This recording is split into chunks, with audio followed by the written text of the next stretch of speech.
Hi, guys. Good afternoon. This is your lovely host, Anna. Welcome to my two cents, Sense and Change. Today's episode is going to be very, very, very cool. Like, honestly, you guys don't know how pumped I am right now. So, today's special guest is like no ordinary special guest. I feel honored calling him my friend. And he honestly, like, by the time I'm done reading like his biography, you guys are probably like, wait, what? Like, this guy's cool. I want to hear his story. So let me just get to it right now. My guest today is Ray Negron. And maybe if you're some Yankee fan out there, maybe the name sounds familiar, but here you go. Mr. Negron has been part of the New York Yankees ever since he's like been 16 years old. So all that journey, I'll let Ray speak on that on his own. Um, so under the late great George Steinbrenner as his mentor, Ray became part of the New York Yankees team as the Batboy, thus building friendships with baseball greats like Billy Martin, Reggie Jackson, and Thurman Munson. I mean, how cool is that? Since then, Ray has been continuing on Mr. Steinbrenner's legacy as being the community consultant for the New York Yankees. Now, let's be real. He is truly, truly a jack of all trades.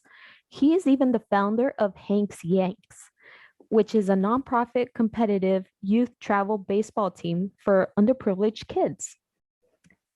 And he is also an author, film producer, associate producer, and actor. He is even a member of the International Latino Hall of Fame and the Ted Williams Hall of Fame. I mean, how much of an introduction do I really need to give? So please, everyone, let's welcome Mr. Ray Negron to our podcast. Oh, Mr. Ray Negron is in the building. Like, how's it going? I'm doing fine. Nice to be on with you. Thank you for actually accepting. No, thank you for having me. So I like mentioned so much of like your history with the Yankees, how you started off at the age of 16 working with them, like even having a friendship with George Steinbrenner. But I didn't necessarily explain the journey because obviously it's not, my role to say it because I think it would sound better from the person that lived it. So, how is it that you even like how is it that you even ended up working with the Yankees? 1973, I was outside Yankee Stadium one day, and I was there with a few other guys, and I guess you could say that their main purpose was to get some graffiti put up on the wall, and so we started doing that, and then all of a sudden a car raced up on the sidewalk. A couple of guys got out, everybody started running, and I was the one that was caught. And I was caught, put in a holding cell, and they were getting ready to take me over to the 44th precinct, which was right down the road.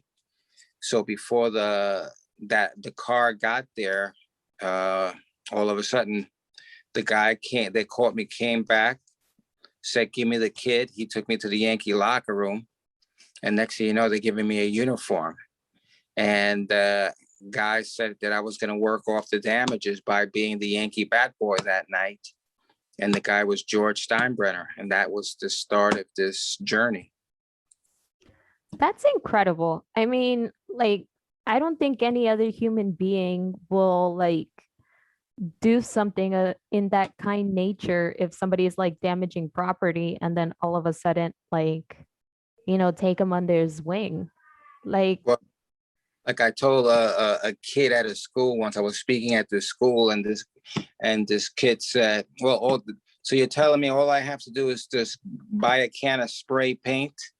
And I said, "No, no, no, no, don't you do that, because there's nobody like George Steinbrenner around, so you're gonna end up in jail."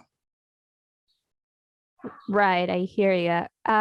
So what would you like? How would you describe the position of being a bat boy to, let's say, people that aren't knowledgeable in baseball, such as myself? Like I No, say, like I that's say, a the Yankees are my favorite team, but I don't know what consists of many positions. no, that's every team has bat boys, and that's just to help the players before the game and during the game. And before the game, you just help around the clubhouse. You clean up, that kind of stuff, and then during the game, you pick up the bats, and you pick up the balls and things to that effect. And when the game is over, you pick up the dirty underwears, and you pick up everything else, and you help clean up, and you help with the food and all that kind of stuff. And that's what a bad boy does. And I always say that being the Yankee bad boy was the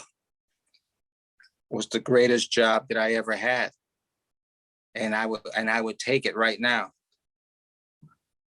That's that's literally like so fascinating because like not many people would describe that type of job as, being something so enthusiastic about. But then again, like I haven't met anyone else who's been a bat boy for so long. Anybody that's ever done it will tell you the same thing. You know what I'm saying? And anyone that's ever done it, especially with the Yankees, will say that it's the best job they ever had. And you don't, and anyone that's ever done it would say, essentially speaking, that they would do it for free. And that's the truth. Because I would still, hey, I would still do it for free. Because again, it was like it was a beautiful time.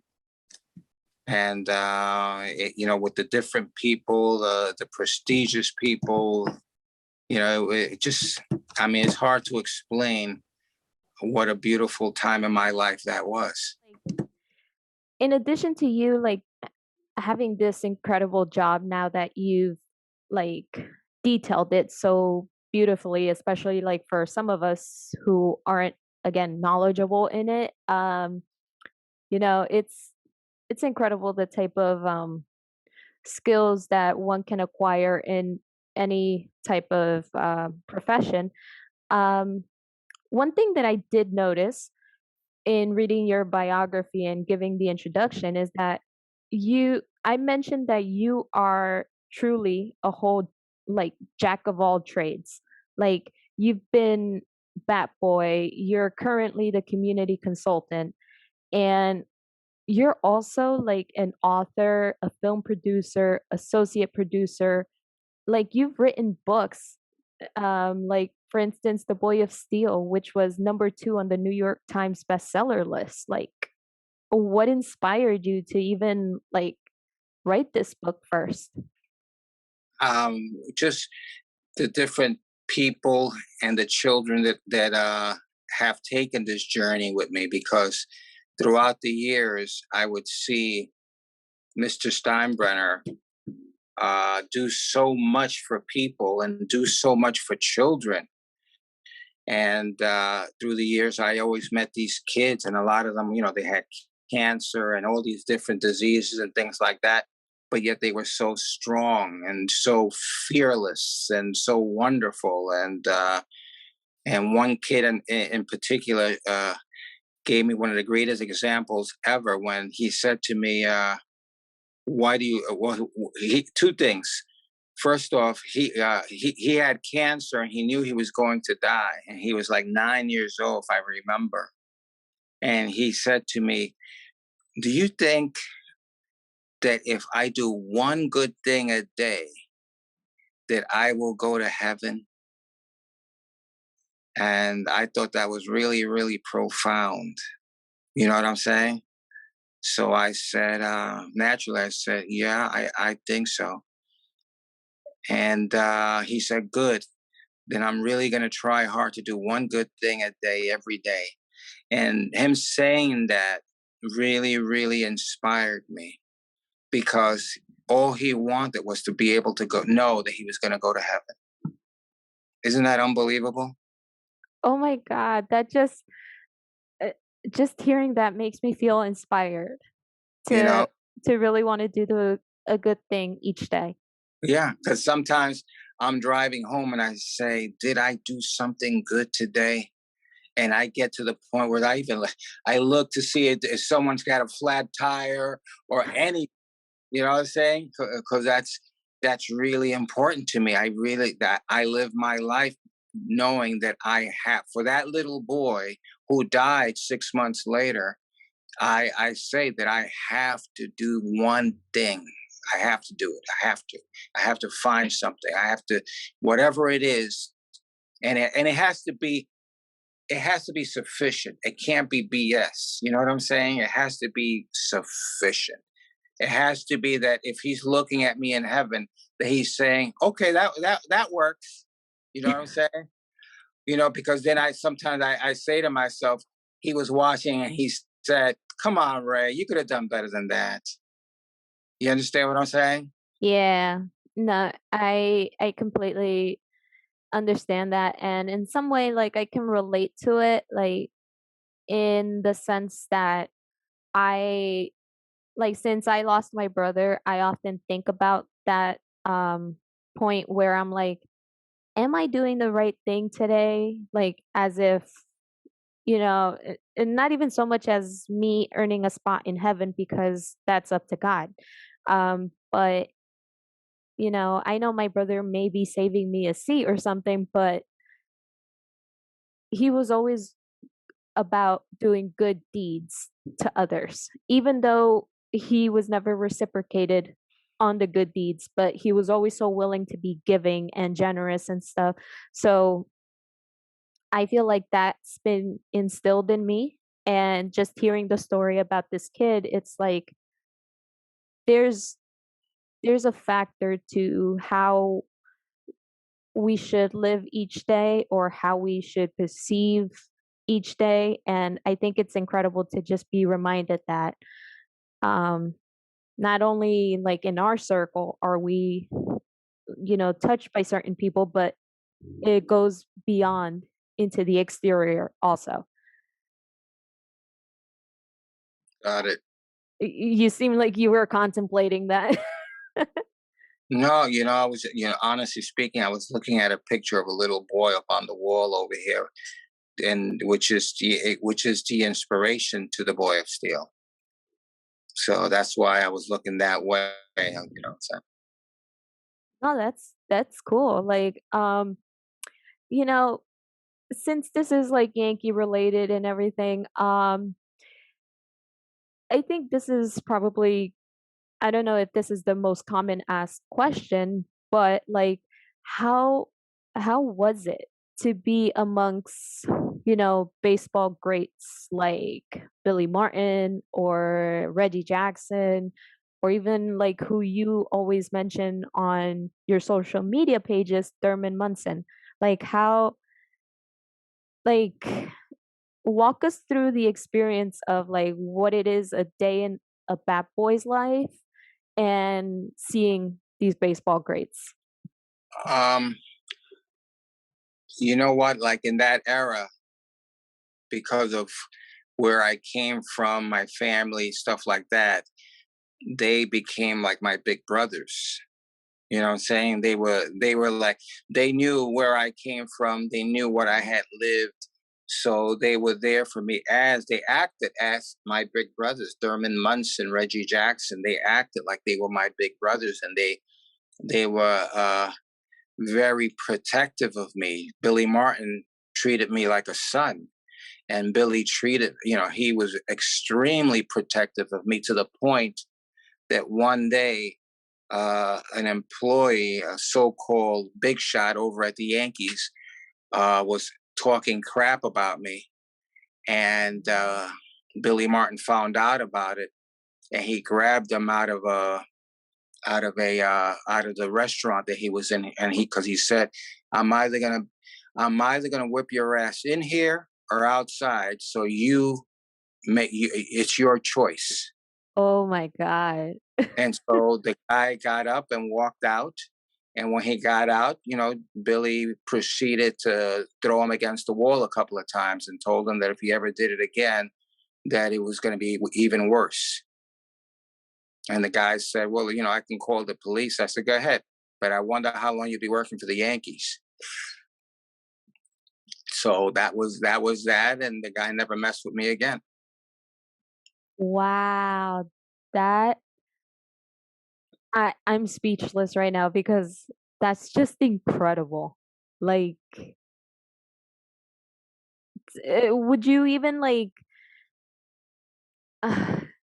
given, I guess, like you mentioned, like your circumstances back then in those times, it, of course, not going too profound. When it comes to life challenges and knowing that you have these friendships and even like mentorships or even um, people you never expected that you can call family. Um, how do you think that shaped you to be like the person that you are today?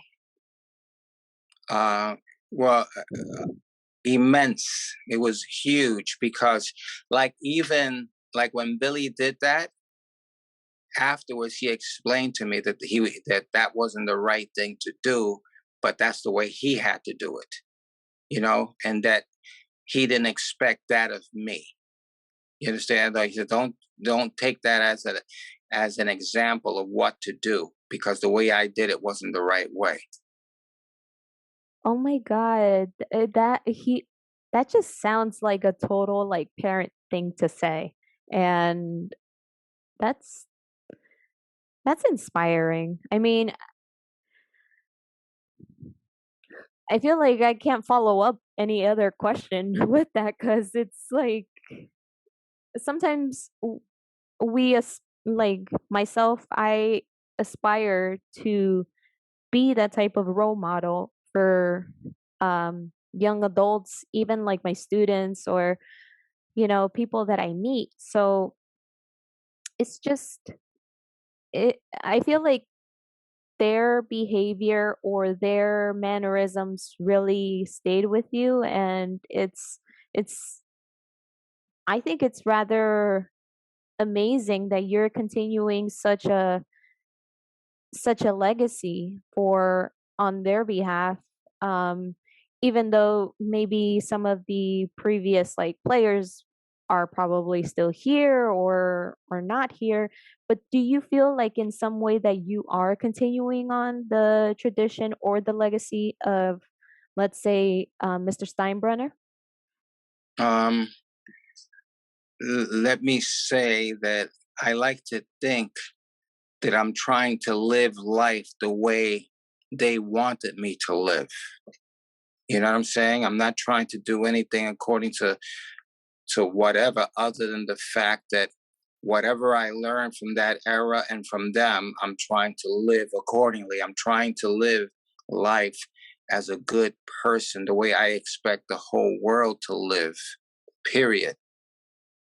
Wow, that was like inspirational. I'm gonna have to like really go back to this video and then write that down and have that as a mantra on my wall. I appreciate that. Yeah. Again, it's I think what what I'm trying to get at right now is, let's say you come across somebody who probably is on the wrong side of society, let's say, and you catch them doing something wrong, like would you have the same spirit as Mr. Steinbrenner in wanting to help the 1,000,000%. And, from that point on, always have tried to, because, you know, I, I saw what he was always doing. People think that I was the only one. I wasn't the only one that he helped. I was one of many.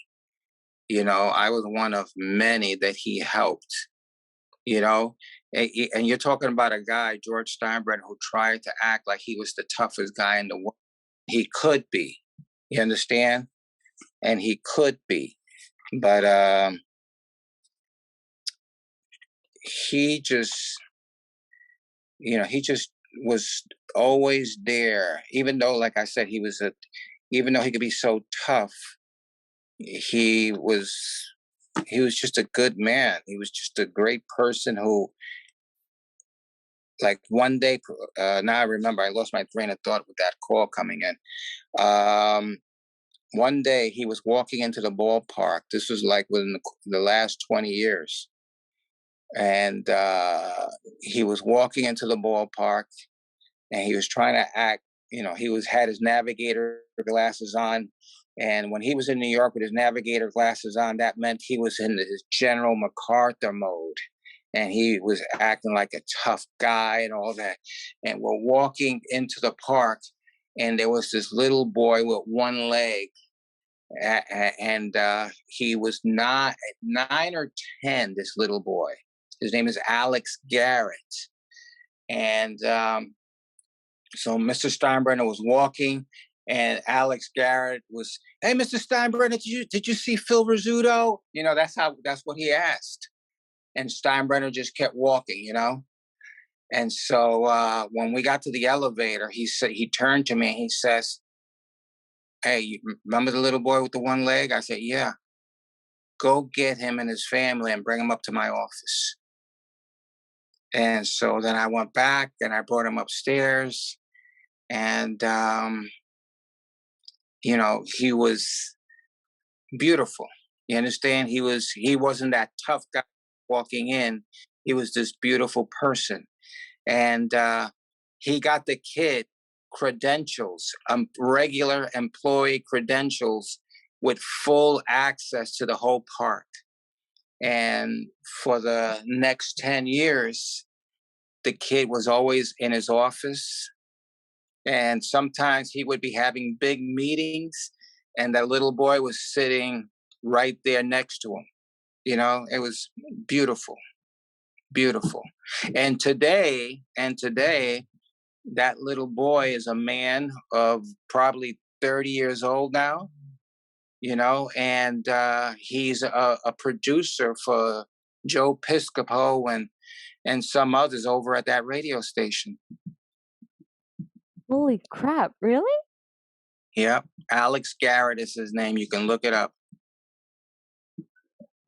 Yo, legit, this is extremely fascinating. And I think it's, I mean, for men, like in my case, maybe not knowing so much about George Steinbrenner and only knowing the Yankees as the Yankees, it's like it's it's bringing to light more of who he is, and I think it's going to start building up a let's say like a conversation into like how much of humanity we should start having, and maybe he can like in some way continue on that legacy of having such human like qualities to continue on, because it's, I think in the middle of this entire pandemic people maybe have lost touch with kindness or with The re- empathy. So it's more so like this is just reassuring many of us that humanity isn't lost, and at the same time you're you're like this man who's under the mentorship of somebody so well known, and all of a sudden you're like moving on and you're like doing the right thing each and every day. So it's like for me that's inspiring, because I in some cases I actually wanted to ask you this before I move on to the cool questions, and then I know you have um many other things to do, so I'm going to try and make this quick. But as a Latino, did you feel like in during those times, being the bat boy for the New York Yankees, did you in some way feel that you were representing the entire Latino community, or did you realize the impact that you were having later on in life? Good. That's a great question. Also, a very difficult question, and I'm gonna tell you why. When I joined the Yankees at that time, there really wasn't that many people of color working for the Yankees. You know, and George Steinbrenner had just brought the team that year, and there was a couple of people who treated me, I mean, really, really bad, really ragged, and and I I remember like watching how everybody else was treated as opposed to how I was treated. And I remember one day, like when this guy really like, he was like a very, you know, he was a next to Mr. Steinbrenner, he was probably the biggest in charge of the whole facility. And this guy hated the fact that Steinbrenner was doing this for me. Okay, he didn't want him to do this. Like he once said, "There's nothing that you can do for these people to help them." You know what I'm saying? And that was really sad. But at the same time, you got to remember the era. Well, the era that we were in, which is totally, totally different than the era that we're in today. And one day when Steinbrenner was not there, he was in Cleveland doing some business, and the guy knew it. So I used to practice with the team, and that guy really hated that because I was a really good baseball player. And so he went on the field during practice and grabbed me by the, by like the sleeve of the my shirt and dragged me off the field. You know, and then he took me to the visitors' locker room. He took me to the visitors' locker room, and he made me shine all the shoes. And he said, "Your people are very good at that, so shine the shoes." And when that happened, I mean, it was just terrible, you know. And then one of the coaches, the only black coach on the team, saw what was going on, and he went and got me. And then he got into a shouting match with the guy, and he said, "No, he's coming with us. He's supposed to be in our locker room, not this locker room. Sorry, you talk to Steinbrenner about that." And so then the following week, when Steinbrenner came back, the coach had told Steinbrenner what had happened. So I was called up to Mr. Steinbrenner's office. And he, like first he started giggling and saying, "Boy, you keep on getting into all sorts of trouble, don't you?" And then he said, "Why do you think that guy did that to you?" So I said, "Because he's a prejudiced MF." And so he looked up in the, and he started thinking and thinking and thinking. And then he looked at me and he said, "Let me ask you a question. I mean, there's a real fine line between prejudice and jealousy. Do you think that maybe he's just jealous of you?" And so I started like laughing and saying, "How could he be jealous of me when I don't have anything?" And then he said, "Well, you do have me as a friend, and maybe that makes him jealous, you know?" And I just like I just accepted it that way. And so later on, I started getting like, like I got confused. I was confused. You know what I'm saying? I was literally confused because if he's not prejudiced, he's jealous. You know what I'm saying? So that I got confused. And then Billy Martin like asked me that I talk to Mr. Steinbrenner. I said, "Yeah, and tell me what happened." I told him what happened. And then he said, and then I said, "Damn it, man, why wasn't I born? Why wasn't I born white, man?" And Billy looked at me and he was like, pissed, pissed. And about a couple of days later, he said, "We're having dinner tonight, you and my," and he took me to a restaurant. And at that restaurant, we sat down with Frank Sinatra and Sammy Davis Jr. No way. And they had a very intense talk with me. They made me cry. I still get emotional about that, still, because like Mr. Sinatra said, don't you ever disrespect who you are, what you were born, the color of your skin.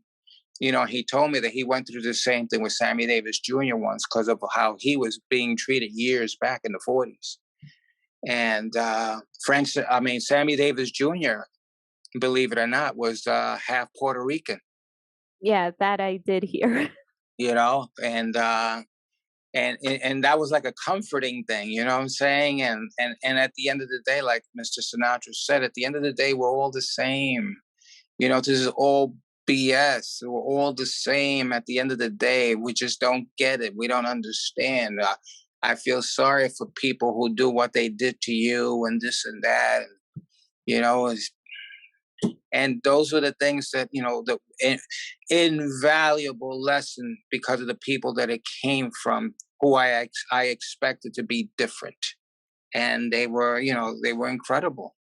Mr. Sinatra and Billy and the Boss and Sammy Davis Jr., just incredible, incredible. And the fact that they treated me like an equal, you know what I'm saying? And I found that to be fascinating. To this day, I still, because I'm still insecure from the standpoint sometimes you still meet people who think they're superior. You understand? I still do. I have. I mean, about after Mr. Steinbrenner died, right after, and he told me this was going to happen. Okay, a guy came up to me and said, "Remember, he's no longer here, and you should know your place." And that was one of the more painful things that I have endured in my whole life. After all of this, I thought that things was cool, and in reality, they're not always cool, because part of it had to do with the fact that I was Mr. Steinbrenner's guy.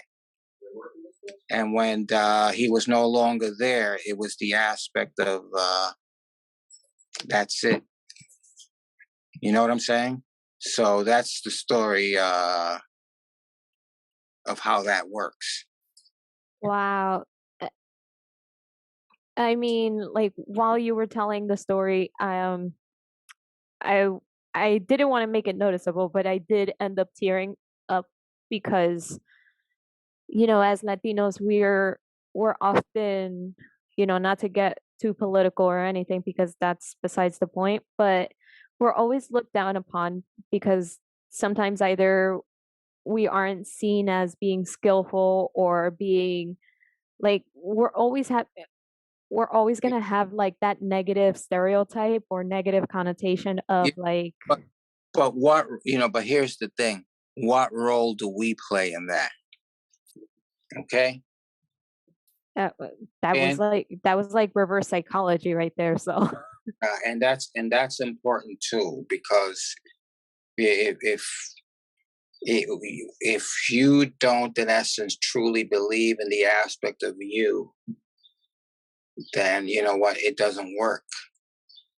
And it's just like when the individual said know your place, it was it was like I had given up a little bit. Like I said, oh wow, there's no one that I can turn to. I don't. But you know what? It should have been more so, and I'm still learning that it should have been more so that after all of these years, Mr. Steinbrenner and Billy and Mr. Sinatra had all taught me to be ready to pick up the slack on your own. And it was like that was a lesson. Like I fell. I fell, and it took me 2 days to get up from that, because for 2 days I didn't go to work because I was so disappointed and hurt. You know what I'm saying? So for 2 days I kept away. Yeah, no, I hear you. I mean, for somebody to even have the the- for the lack of another term, to have the guts to even say that to you, I mean, honestly, But you can't. You know what? We can't waste time thinking about them, because they're just individuals who don't know any better. You know, remember what Jesus said? Forgive them, Father, for they know not what they do. You know, and it is what it. oh, oh, you hit the scripture right there. It's just, Yep. It no, it is what it is. That's why I don't waste time with that. I my time has to go with, like, again. I always go back to a little boy, and I remember this little boy saying, "Why do you love?" He said, "Mr. Negron, why do you love kids so much?" And my response was, "Because they have not been polluted by the adults yet." that is probably the best answer I've ever heard regarding like children and the innocence of children and not how not to corrupt it. And you're absolutely right. And I mean, for people that know me, like I'm Salesian and I go by Don Bosco and like his knowledge of working with the youth and education. And honestly, I would say that you're one of the modern day Don Boscos that exist. So maybe that's a little homework for you to check out if you don't know who Don Bosco is. But Well, well, I'm taking it as a compliment, and that's it. amen. And all right, just to shift gears real fast, ha- here are gonna be some. This is gonna be like a few questions, but not even questions about the Yankees. Just like Ray. This is all Ray. Okay. But So, have you ever been told that you look like somebody famous? If so, who was it? um, they're all different people. Um, Freddie Prinze, Tony Orlando, Michael Jackson at one stage in my life when I had my afro. Um, one lady once said, "Oh, you're a Latin Elvis Presley." I took that as a supreme compliment. Again, when I was younger, um, just a lot of different people. Okay, here's my next. This is a follow-up question. When is Elvis's birthday? On the 8th, January 8th. Ah, you remembered. You remembered. Okay, so here's the next question. If a movie was made about your life, Hmm. what genre would it be? And who do you think should play your role? Um, I don't know who should play my role. I just don't know. I've been thinking about that for a long time, because there are works going on right now as far as doing that film, but I don't know who. I'm just leaving that up to the professionals to decide who will do that. And I just want the story to be told from the standpoint the way I told it to you today. But with the aspect of family and the aspect of just being honest and telling the truth, and down and dirty. Down and dirty. I want the blood, the sweat, and the tears. I guess that question's been answered. um, okay, so what's a fact about you that nobody would ever guess? Uh, that I can be extremely shy.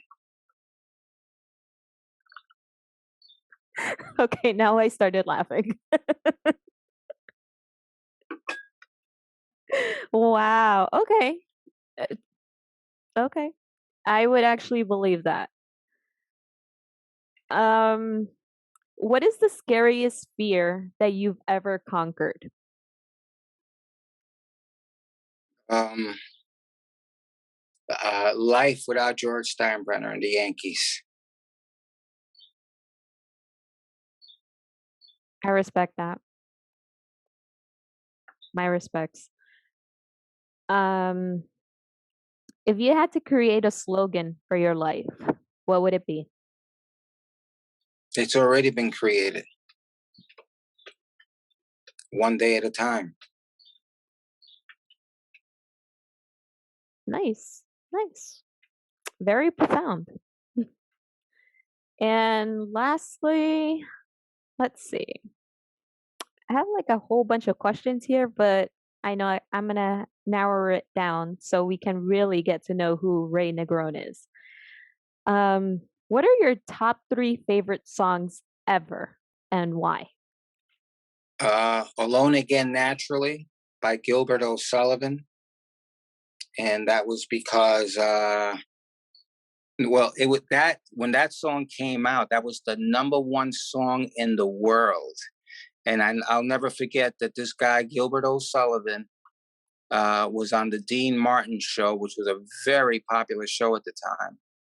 And Dean Martin introduced him this way with the number one song in the world, Gilbert O'Sullivan. I said, "Wow, could you imagine?" And that was his first hit, you know. So I thought that was unbelievable. That's number one.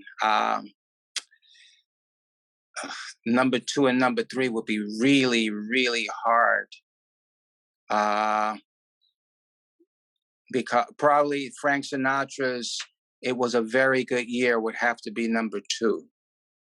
You know, because it starts when I was 17, which was when I started with the Yankees. It was at 17. When I was 21, we won our first world championship. When I was 35, it was a big year for me and the Yankees, and the fact that we won the World Series after a long time, and I actually got to sign Darryl Strawberry and Doc Gooden for the Yankees, even though many people were saying, no, no, these guys are drug addicts and alcoholics and womanizers and all that stuff. And Mr. Steinbrenner believed in me enough that he signed both of them, and we won the World Series that year. And then one day he calls me into his office, and so when I walked in, he threw me this box, and I opened up the box, and it was where is it? And it was when I opened up the box, it was my World Series ring. See it there? Oh And my God. and so when I opened it up, I was like, you know, like I looked at him, I looked at the ring, and the tears came down my. And so then all of a sudden he started crying. He said, "Get the F out of here." Yeah, Oh my God. so that's why that song would be number two.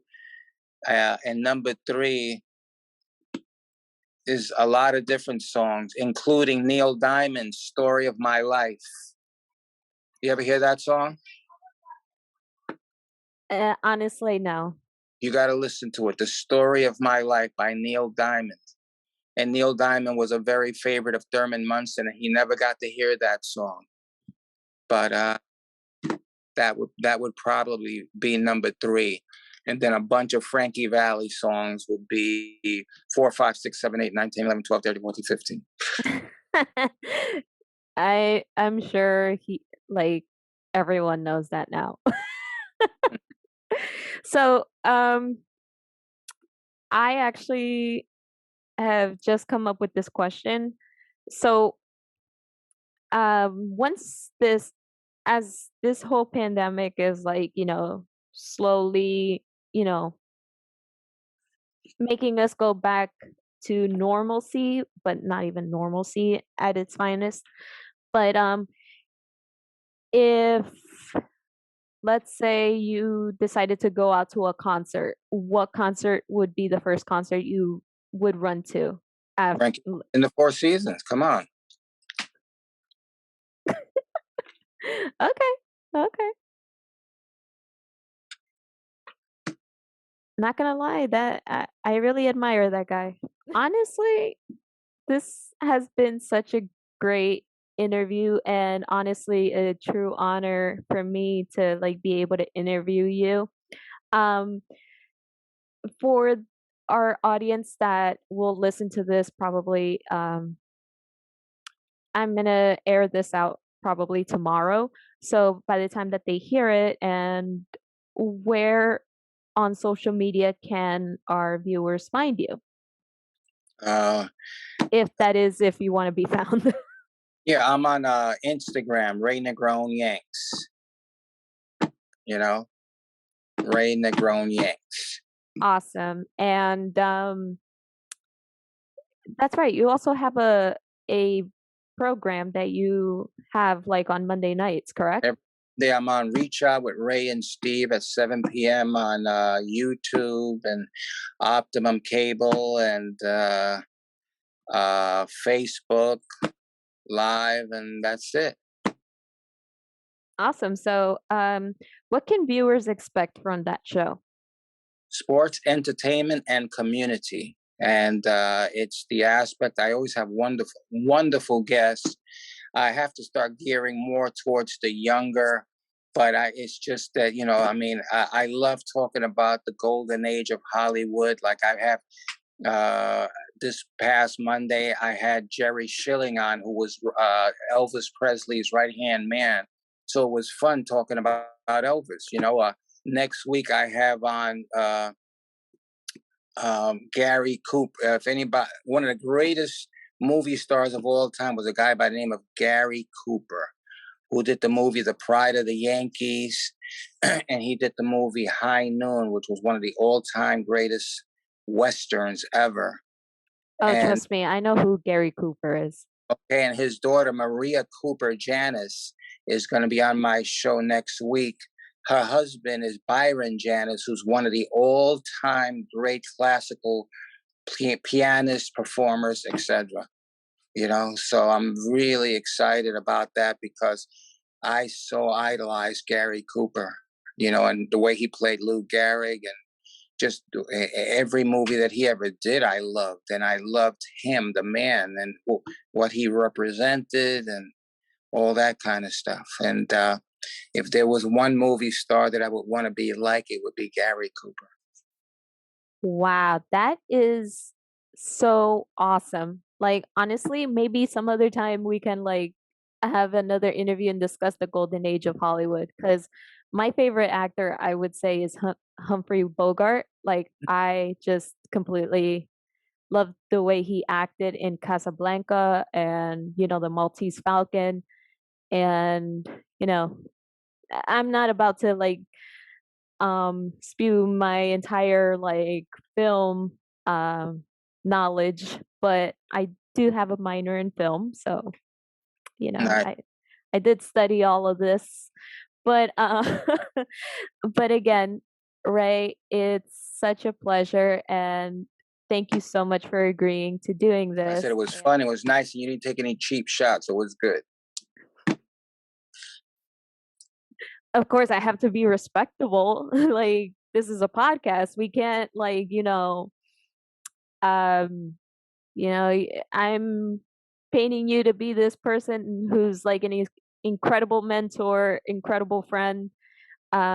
Honestly, like I say in my introduction, I feel immensely honored that I can call you my friend, and you know, i- to have your mentorship and also like understand how to really navigate through life is very very gratifying and very comforting because um sometimes we lack that mentorship. And I mean, in my case, sometimes I don't know who to recur to, especially like when my loved one, my brother, isn't here with me. Like I know that I have to keep moving, And that's something that I've learned from you. So again, thank you. And what's one thing that you can leave our audience thinking about in terms of like anything, like a life advice?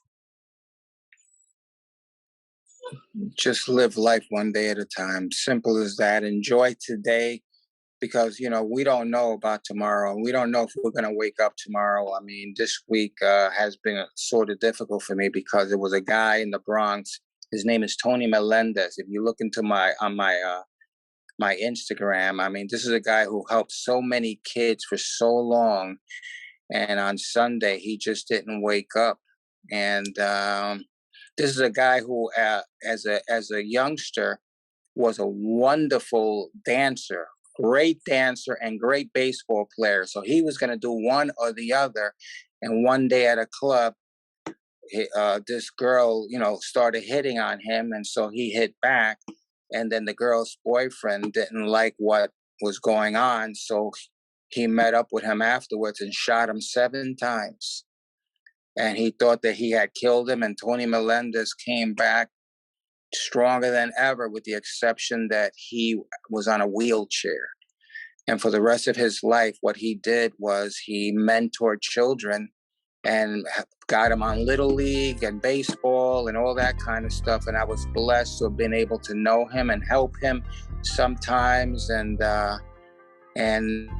like I said, he died Monday. And so I'm very sad, and I'm not sad for him. I'm sad for the children that are going to miss him, So enjoy today. Enjoy the fact that you do have a friend here or there or this and that. Like, you're my friend. You know what I'm saying? And I appreciate that. I appreciate you. Thank you. You are the best. Thank you, darling.